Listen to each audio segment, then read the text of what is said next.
If you would have told me 4 years ago that Echo would end up being one of my favorite MCU TV shows, I would have straight up called you a liar. That was also before the dark times of the MCU.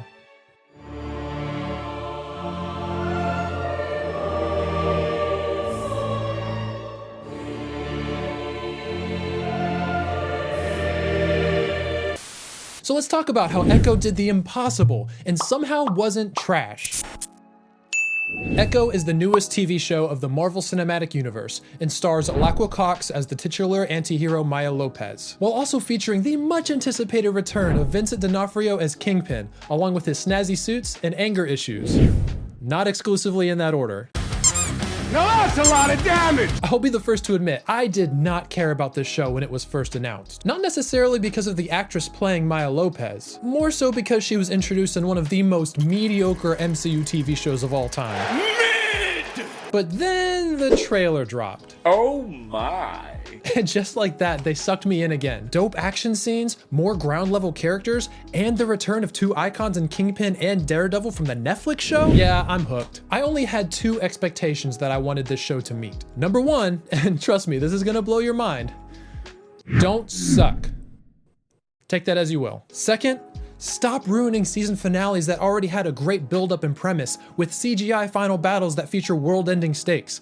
That's all I ask for. And I'm happy to say that Echo checks both of those boxes. It's not a show that's gonna blow you away with insane visuals and legendary script writing, because remember, this is post-Endgame Marvel Cinematic Universe we're talking about. Oh no! We suck again! Echo doesn't need to be perfect. It just needs to be good. Also, I'm gonna be talking about some light spoilers throughout the video, so you have been warned.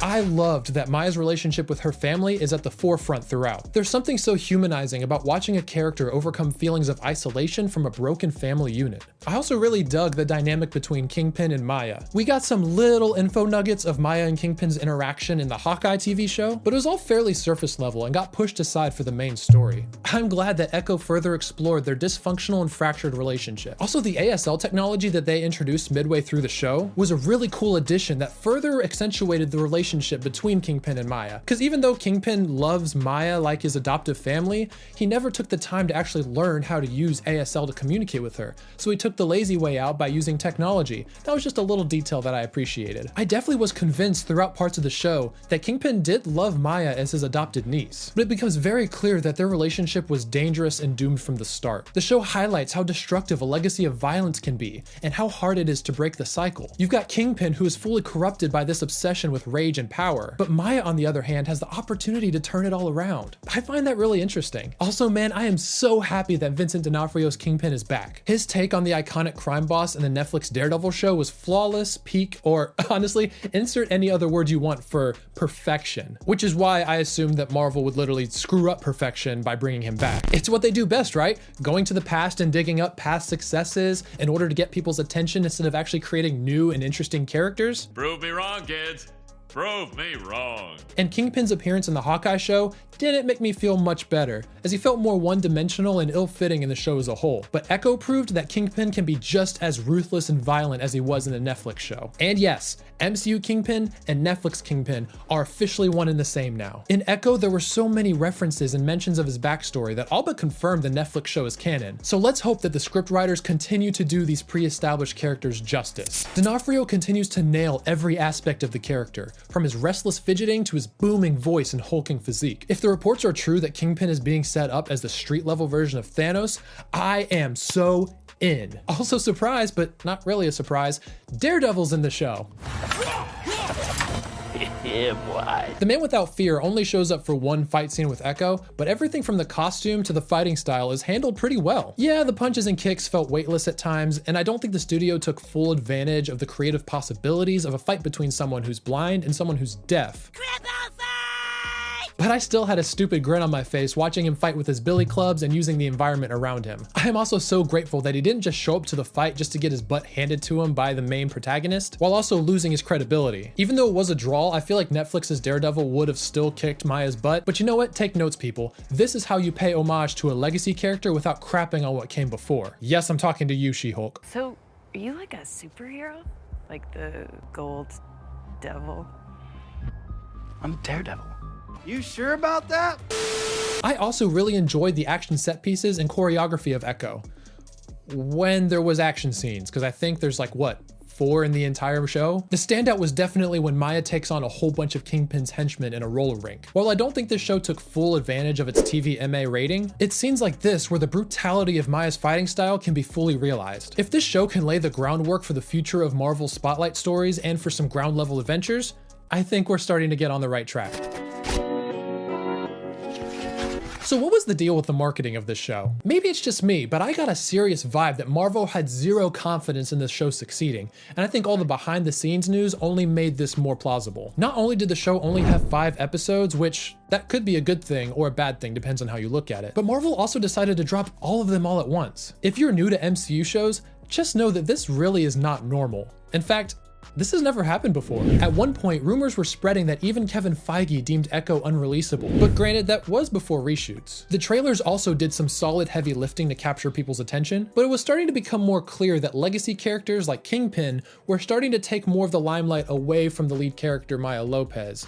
And they were drawing a lot more on that sweet, sweet Netflix nostalgia. It felt like the studio was just screaming, hey guys, do you remember Kingpin and Daredevil from the Netflix show? You loved them, right? Well, we got them, so check out our show. You know what, now that I'm saying it, I guess the strategy worked, because it sure got my attention.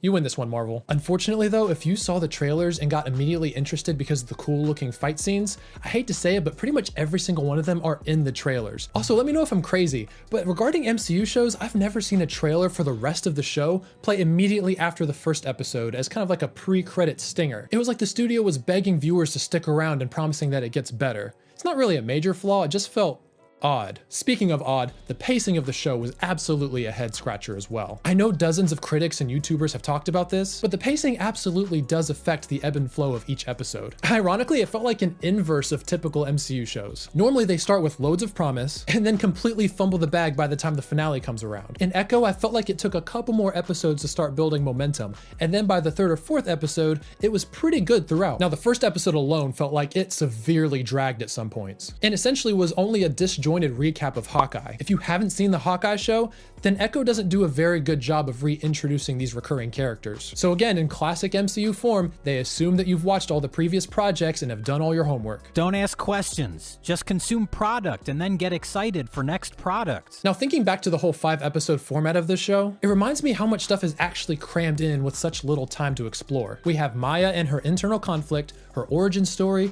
her relationships with her family and her adoptive uncle, set up for the next wave of Marvel Spotlight shows, Kingpin's origin story, and the introduction of the Choctaw tribe, which I actually found to be pretty interesting when their ancestry and heritage was being explored. I know that I'm, how do I say this, wider than Wonder Bread? He's out of line, but he's right. But I can really tell that Marvel wanted to do right by the Native American representation. It just sucks that everything feels so rushed and the show takes very little time to leave any breathing room for world building. Another small gripe I had was in the execution of the final episode. Not the episode as a whole, more specifically the final fight between Maya, Kingpin, and his goons. I was bummed that we didn't see Kingpin put up much of a fight, and the whole using her powers thing on Kingpin left me with several questions rather than answers. Did she corrupt Kingpin? Did she heal him? It really is unclear. I'm cool with whatever, as long as she didn't like make him a better person or anything, because we desperately need him as a true blue villain going forward, especially as we get closer to Daredevil Born Again. Also, going forward, does he just forget that Maya exists? What's gonna stop Kingpin from coming back and slaughtering Maya and her family with an army of militia? All I'm saying is that if this was actually Netflix Kingpin, he would have been ready to throw hands immediately after he got embarrassed by Maya. Although wait, now that I think about it, how is Kingpin still alive? Don't forget that Maya shot him point blank in Hawkeye's finale, and now he's just walking around just fine with a little scratch above his eye? 'Tis but a scratch. Did Maya shoot him with a freaking BB gun? The girl shot to kill. She thought she killed him, and yet he's pretty much right as rain. Were you killed? Sadly, yes. But I lived. Even if the bullet didn't kill him, you'd think he'd still be sucking his food through a straw for the rest of his life as a vegetable. They never explain it, and it really bugged me. But guys, in the end, I enjoyed Echo more than I thought I would. And that's huge considering the distaste I have for a lot of the projects in phases 4 and 5. Luca! Bueno? Piñu! Bueno? Piñu! Bueno? Piñu! So what did you think of Echo? Did you watch it? Are you planning on watching it? Or do you just not care at all? Sound off in the comments below and let's get a conversation going. But with all that out of the way, I want to thank you all so much for watching, and I'll see you next time.